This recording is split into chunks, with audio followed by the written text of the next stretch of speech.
अस्सलाम वालेकुम। मेरा नाम है वकार अफरी। दोस्तों, हम आज बात करेंगे क्लामाक्स टेबलेट्स के बारे में। इसकी यूजेस क्या है, इसके नुकसानात क्या है, इसको हम कौन सी बीमारियों के दौरान इस्तेमाल नहीं करेंगे, इसका इस्तेमाल करने का तरीका क्या है। तो आज इन सब चीज़ों के बारे में आप लोगों को बताऊंगा। लेकिन इससे पहले दोस्तों, अगर आप मेरे चैनल पर नए हैं, आपने मेरे चैनल को सब्सक्राइब नहीं किया है, तो प्लीज़ दोस्तों सबसे पहले मेरे चैनल को सब्सक्राइब कीजिए और नीचे छोटा सा बेल आइकन है उसको प्रेस करिए, ताकि जब मैं नई वीडियो अपलोड करता रहूँगा आप लोगों को सबसे पहले उसकी नोटिफिकेशन मिल जाएगी।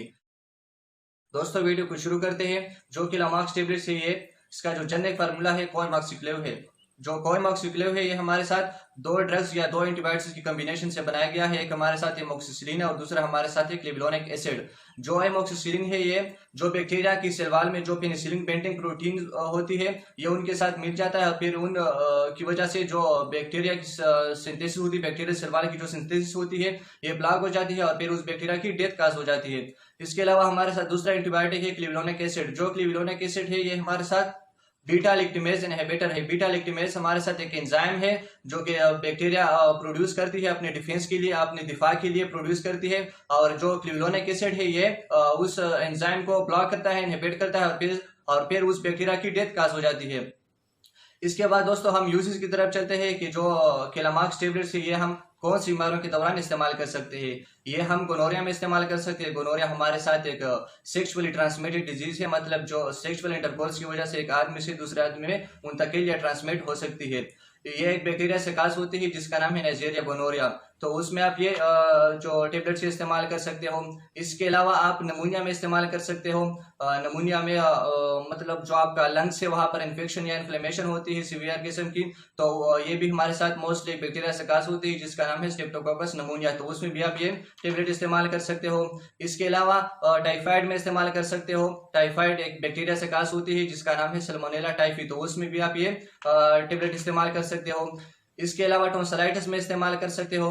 आपके जो माउथ में जो टॉन्सल होते हैं, अगर उसमें इन्फ्लेमेशन या जाम होता है, तो उसमें आप ये टेबलेट इस्तेमाल कर सकते हो। टॉन्सिलाइटिस ये होता है कि आप कुछ खा पी नहीं सकते, आपके जो थ्रोट है या जो गला है उसमें सीवियर किस्म का इन्फेक्शन होता है, तो उसमें आप ये टेबलेट इस्तेमाल कर सकते हो। इसके अलावा सिफिलिस में इस्तेमाल कर सकते हो। सिफिलिस भी एक बैक्टीरियल डिजीज है जो कि एक बैक्टीरिया से काज होती है जिसका नाम है ट्रिपोनेमा पिलाडम, तो उसमें आप ये टेबलेट इस्तेमाल कर सकते हो। इसके अलावा दोस्तों, पेरिटोनाइटिस में इस्तेमाल कर सकते हो। पेरिटोनाइटिस जो पेरिटोनियम लेयर है, उसमें अगर इन्फ्लेमेशन या जाम होती है, तो उसमें आप ये टेबलेट इस्तेमाल कर सकते हो। जो पेरिटोनियम लेयर है, आपकी जो पेट होती है उसमें मौजूद होता है, अगर उसमें इन्फ्लेमेशन या जाम होती है, तो उसमें आप ये टेबलेट इस्तेमाल कर सकते हो।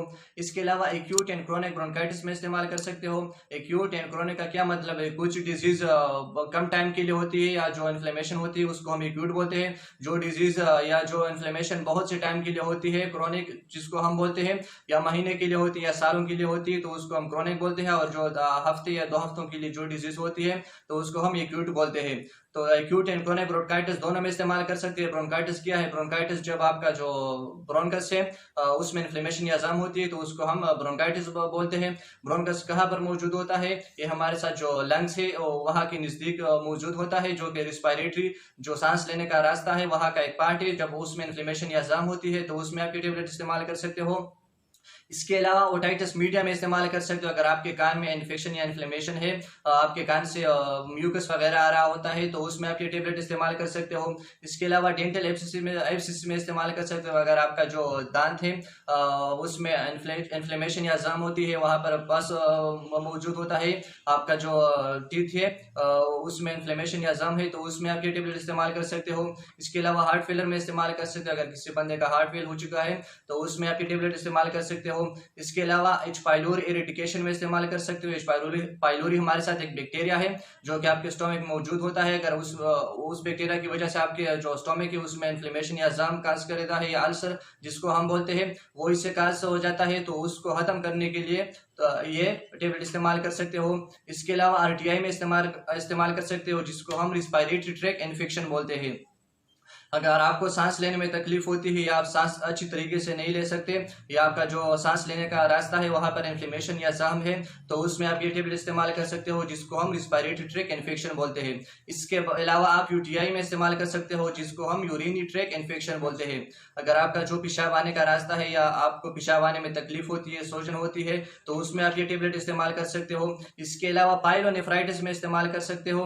पाइलोनेफ्राइटिस अगर आपका जो गुर्दे है उसमें इन्फ्लेमेशन या जहम होती है आपके गुर्दों में, जो जिस किस्म का भी जहम आपके गुर्दों में मौजूद होता है, तो उसको खत्म करने के लिए आप ये टेबलेट इस्तेमाल कर सकते हो। इसके अलावा स्किन इन्फेक्शन में इस्तेमाल कर सकते हो। अगर आपका स्किन किसी भी चीज की वजह से डैमेज हुआ है, आपकी स्किन के ऊपर दाने आ चुके हैं, या किसी एक्सीडेंट या ट्रामा में आप इंजरी आपको हो चुकी है, आपका स्किन डैमेज हुआ है, तो उसमें आप ये टेबलेट इस्तेमाल कर सकते हो। इसके बाद दोस्तों हम कंट्राइंडिकेशन की तरफ चलते हैं कि इन टेबलेट्स को हम कौन सी बीमारियों के दौरान इस्तेमाल नहीं करेंगे। ये आप लिम्फोमा में इस्तेमाल नहीं करोगे। लिम्फोमा लिम्फ नोड्स की कैंसर है। अगर आपके जो लिम्फ नोड्स है, लिम्फ नोड्स का काम होता है जो माइक्रो ऑर्गेनिज्म होते हैं या माइक्रोब्स होते हैं उनको खत्म करना है, किल करना आपकी बॉडी में जो भी माइक्रोब्स होते हैं। तो जब आपके लिम्फ नोड जो होते हैं उसमें कैंसर मौजूद होता है, तो आप उसमें ये टेबलेट इस्तेमाल नहीं करोगे। इसके अलावा हाइपर सेंसिटिविटी में इस्तेमाल नहीं करोगे इन टेबलेट्स को। अगर आप इन ड्रग से, जो कोई मॉक्सिक्लेव ड्रग है, अगर इनसे एलर्जी के इसकी यूज की वजह से आपके बॉडी में एलर्जिक रिएक्शन काज हो जाते हैं, तो आप ये टेबलेट फिर इस्तेमाल नहीं करोगे। इसके अलावा आप इन्फेक्शियस मोनोन्यूक्लियोसिस में इस्तेमाल नहीं करोगे। हमारे साथ एक वायरल डिजीज है जो कि मोस्टली एक वायरस से काज होती है, जिसका नाम है एप्स्टन बार वायरस। तो उसमें आप ये टेबलेट इस्तेमाल नहीं करोगे। जो इन्फेक्शियस मोनोन्यूक्लियोसिस है, इसको हम किसिंग डिजीज भी बोलते हैं। वो इसलिए बोलते हैं कि ये जो डिजीज है ये किसिंग के जरिए एक आदमी से दूसरे आदमी में ट्रांसमिट या मुंतकिल हो सकती है। जो ये टेबलेट्स है इसी नाम के ऊपर हमारे साथ 375 मिलीग्राम भी आते हैं, और ये जो मेरे हाथ में है ये 625 मिलीग्राम है। तो जो 625 मिलीग्राम होते हैं, ये जो 20 साल से बड़े होते हैं उनको हम 625 मिलीग्राम देते हैं। ये 2 टाइम इस्तेमाल कर सकते हैं, एक सुबह और एक शाम को इस्तेमाल कर सकते हैं। और जो 20 साल से कम होते हैं, जो बच्चे होते हैं, तो उनको हम 375 मिलीग्राम देते हैं, और वो भी 2 टाइम इस्तेमाल कर सकते हैं, एक सुबह एक टेबलेट और एक शाम को इस्तेमाल कर सकते हैं। इसके बाद दोस्तों हम साइड इफेक्ट की तरफ चलते हैं कि जो केलामॉक्स टेबलेट्स है इसके नुकसानात क्या है। इससे थ्रोम्बोसाइटोपिनिया का हो सकता है। थ्रोम्बोसाइटोपिनिया हम उस हालत को बोलते हैं जब आपका प्लेटलेट्स का लेवल है वो अपनी नॉर्मल हालत से कम हो जाए, जो आपके ब्लड में मौजूद होते हैं, तो उसको हम थ्रोम्बोसाइटोपिनिया बोलते हैं। इससे एनोरेक्सिया का हो सकता है। एनोरेक्सिया हम उस हालत को बोलते हैं जब आपको भूख नहीं लगेगी, तो आपको एनोरेक्सिया हो सकता है। इन टेबलेट्स अगर आप ज्यादा यूज करोगे, ज्यादा टाइम के लिए इस्तेमाल करोगे। इससे डायरिया विकास हो सकता है, जिसको हम असहाल की बीमारी बोलते हैं या दस्त बोलते हैं। इसके अलावा हेपेटाइटिस बी से कास हो सकता है, जिसको हम यरकान की बीमारी बोलते हैं। अगर आप इन टेबलेट्स को ज्यादा टाइम के लिए इस्तेमाल करोगे, महीने या साल के लिए इस्तेमाल करते हो, तो आपको हेपेटाइटिस बी हो सकता है। इससे डिजीनेस कास हो सकता है, जिसको हम चक्कर आना बोलते हैं। इससे जो आपका लिवर एंजाइम है, जिसमें हमारे साथ एएसटी एएलपी जो एलपी है, जो हमारे साथ एंजाइम है, उनका जो लेवल है वो अपनी नॉर्मल हालत से थोड़ा सा ज्यादा हो सकता है। दोस्तों ये थी आज की वीडियो। अगर आपको वीडियो पसंद आई हो तो प्लीज दोस्तों इस वीडियो को लाइक जरूर कीजिए और अपने दोस्तों के साथ शेयर कीजिए, और मेरे चैनल को सब्सक्राइब करना ना भूलिए। फी अमान अल्लाह।